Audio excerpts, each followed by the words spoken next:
Naaresto ng mga operatiba ng Isabela Police Provincial Office ang dalawang most wanted persons sa magkahiwalay na operasyon itong Mayo 2 at 3, 2026 sa lalawigan ng Isabela. Sa Barangay Rizal Rojas, Isabela, alas 10 ng umaga nitong Mayo 2, naaresto si alias Lucas, 31 anyos, top 6 most wanted person sa kasong 2 bilang ng rape at 2 sexual assault sa ilalim ng Article 266 at Article 266A ng Revised Penal Code kaugnay ng RA 7610.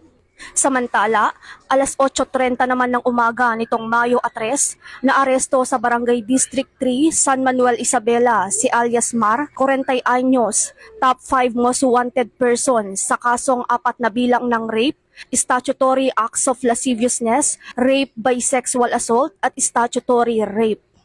Pinangunahan ng Rojas at San Manuel Municipal Police Station ng operasyon, katuwang iba pang unit ng IPPO at Police Regional Office 2. Ang mga warrant of arrest ay inisyu ng Regional Trial Court, Branch 23, Rojas, Isabela.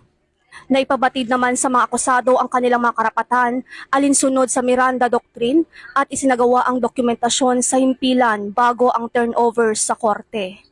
Ayon kay Police Colonel Manuel B. Biringas, Provincial Director ng Isabela PPO, patunay ang pagkakaaresto sa dalawang most wanted persons ng dedikasyon ng kapulisan sa pagpapatupad ng batas.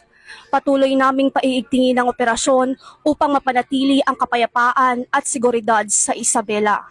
Mula rito sa Isabela Police Provincial Office, ako po ang inyong PNN correspondent, Police Corporal Sara Jane V. de la Cruz, nagbabalita para sa Police News Network.